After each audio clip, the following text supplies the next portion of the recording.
देखो, आज की क्लास में हम देखेंगे कि अध्याय 4 के अंतर्गत हम चल रहे थे भारतीय संविधान अधिनियम 1872 में। तो हमने देखा था पिछली क्लास में संविधान जिनका पालन करना होगा, तो धारा 37 से लेकर 39 तक इस संविदा का पालन किसे करना होगा, 40 से लेकर 45 तक।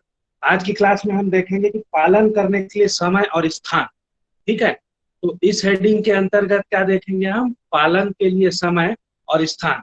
तो धारा 46 से लेकर 50 तक देखेंगे। धारा 46 बोलता है कि वचन पालन के लिए समय, जहां की पालन के लिए आवेदन न किया जाना हो और कोई समय विनिर्दिष्ट न हो। ठीक है। फिर 47 बोलता है कि वचन पालन करने के लिए समय और स्थान, जहां की पालन के लिए समय विनिर्दिष्ट हो और आवेदन न किया गया हो। 48 बोलता है कि अमुक दिन पर पालन के लिए आवेदन उचित समय और स्थान पर किया जाएगा।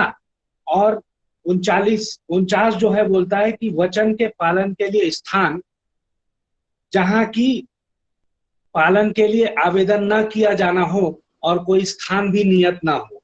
और धारा 50 बताती है कि वचन ग्रहीता द्वारा विहित या मंजूर किए गए प्रकार से या समय पर पालन, तो इसके बारे में उपबंध करता है।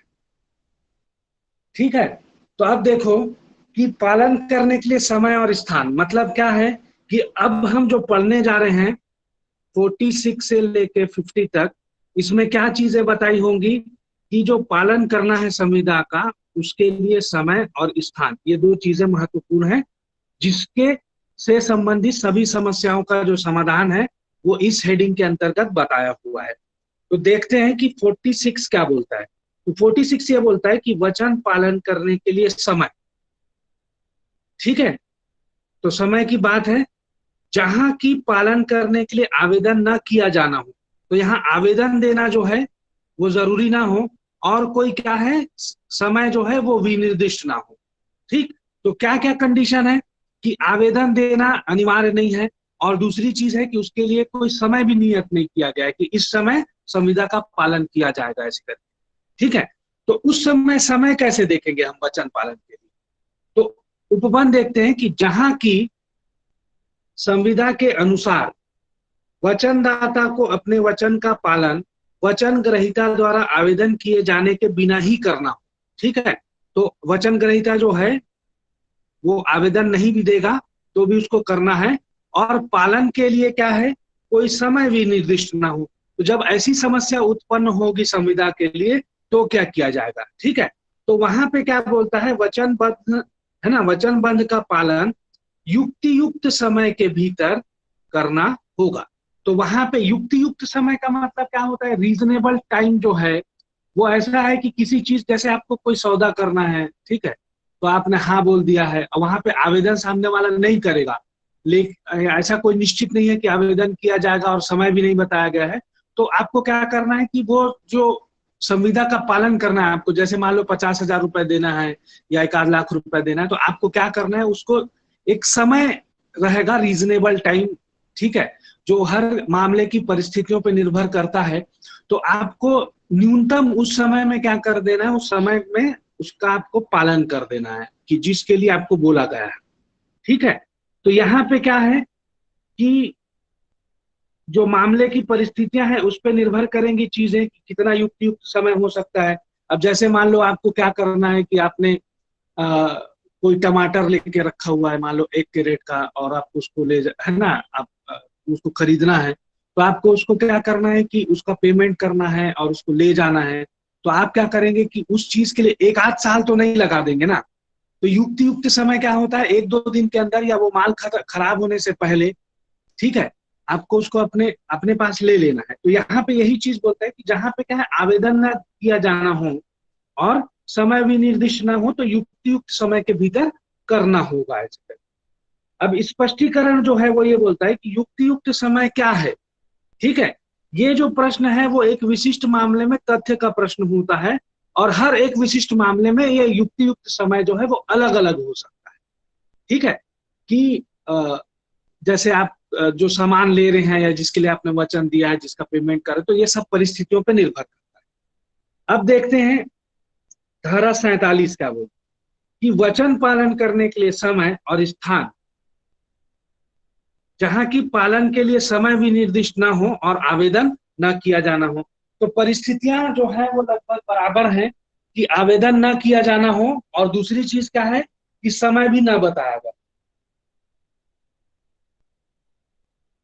तो वहां पे समय और स्थान कैसे निश्चित किया जाएगा उस चीज को बताया है कि जबकि किसी वचन का पालन अमुक दिन किया जाना हो और वचन दाता ने वचन ग्रहीता द्वारा आवेदन किए जाने के बिना उसका पालन करने का वचन दिया, ठीक है, कंडीशन ये है, तब कारोबार के प्रायिक घंटों के दौरान किसी भी समय ऐसे दिन उस स्थान पर जिस पर उस वचन का पालन किया जाना चाहिए वचनदाता उसका पालन कर सकेगा। ठीक है, तो जो कारोबार का प्रायिक घंटा है, जैसे आपका जो कारोबार कितने से कितने समय तक चलता है उसका आपको ध्यान देना है। ठीक है, टाइम का ध्यान देना है, उस दिन का ध्यान देना है और उस स्थान का ध्यान देना है, और उस समय आपको वचन का पालन करना है।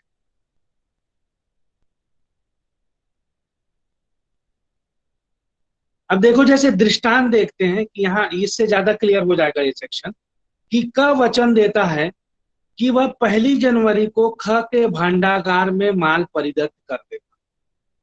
अब उस दिन क्या है, क माल को ख के भांडागार में लाता है, किंतु उसके बंद होने के प्रायिक घंटे के पश्चात, मतलब जब उसका ऑफिस का टाइम, मतलब उसका जो टाइम होगा भांडागार का, ठीक है, और क्या है, माल नहीं लिया जाता है क्योंकि बंद था। ठीक है, तो अब ए ने अपने वचन का पालन नहीं किया है। क्यों नहीं किया है? क्योंकि वो कारोबार का जो समय था उसमें उसने परिधान नहीं किया है। ठीक है, अब देखिए धारा 48 जो है वो क्या बोलती है कि अमुक दिन पर पालन करने के लिए आवेदन उचित समय और स्थान पर किया जाएगा। तो जबकि किसी वचन का पालन अमुक दिन किया जाना हो और वचनदाता ने यह भार अपने ऊपर ले लिया हो, न लिया हो, ठीक है, कि वचन ग्रहीता के आवेदन के बिना उसका पालन करेगा, तब वचन ग्रहीता का यह कर्तव्य है कि पालन के लिए आवेदन उचित स्थान पर और कारोबार के प्रायिक घंटों के भीतर किया जाए। अब स्पष्टीकरण देखें, उचित समय और स्थान क्या है, ये भी क्या है, विशिष्ट मामलों में तथ्य का प्रश्न है और परिस्थितियों पर, मामले की परिस्थितियों पर निर्भर करता है। अब धारा 49 देखते हैं कि वचन के पालन के लिए स्थान जहां की पालन के लिए आवेदन न किया जाना हो और कोई स्थान नियत न हो।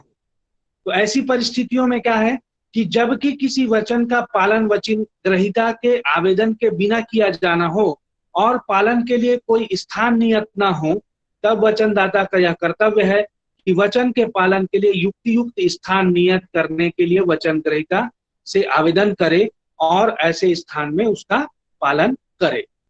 दृष्टांत देखें इस संदर्भ में कि क 1000 मन पटसन ख को एक दिन परिदत्त करने का वचन देता है। क को ख से आवेदन करना होगा कि वह उसे लेने के लिए युक्त स्थान नियत करे और क को ऐसा स्थान पर पटसन परिदत्त करना होगा। अब देखते हैं धारा 50। तो धारा 50 बताती है कि वचन ग्रहीता द्वारा विहित या मंजूर किए गए प्रकार से या समय पर पालन, तो किसी भी वचन का पालन उस प्रकार से और उस इस समय पर किया जा सकेगा जिसे वचन ग्रहीता विहित या मंजूर करे। ठीक है, अब देखिए दृष्टांत देखते हैं कि क को ख 2000 रुपए का देनदार है। क चाहता है कि ख उस रकम को एक बैंकर ग को यहाँ क के खाते में जमा करा दे। ख का भी ग के यहाँ खाता है और वह यह आदेश देता है कि वह रकम उसके खाते में अंतरित करके क के नाम पर जमा कर दी जाए, और ग ऐसा कर देता है। तत्पश्चात और उस अंतरण का ज्ञान क को होने के पूर्व ग का कारोबार बैठ जाता है। ग का संदाय ठीक है। ठीक, अब उसके बाद देखिए अगला उदाहरण है कि क और ख परस्पर ऋणी हैं। क और ख एक मद को दूसरे में से मुद्रा करके लेखा का परिनिर्धारण कर लेते हैं और ऐसे परिनिर्धारण पर जो धन उसे शोध्य बाकी निकलता है क को ख देता है। क और ख द्वारा एक दूसरे को दे राशियों का संदाय क्रमशः एक दूसरे को हो जाता है। अब अगला उदाहरण देखें कि क का ख 2,000 रुपए का देनदार है। उस ऋण में कमी करने के लिए क का कुछ माल ख प्रतिगृहित करता है। माल के परिधान से भागिक संदाय हो जाता है। अगला उदाहरण है, क चाहता है कि ख को उसे 100 रुपए का देनदार है, उसे डाक द्वारा 100 रुपए का नोट भेजे। जैसे ही ख उस नोट सही चिट्ठी को, जिस पर क का पता सम्यक रूप से लिखा है, डाक में डालता है, वैसे ही ऋण का सम्मोचन हो जाता है। ठीक है, तो ये था हेमंत सर। तो ये हमने देखा धारा 46 से लेके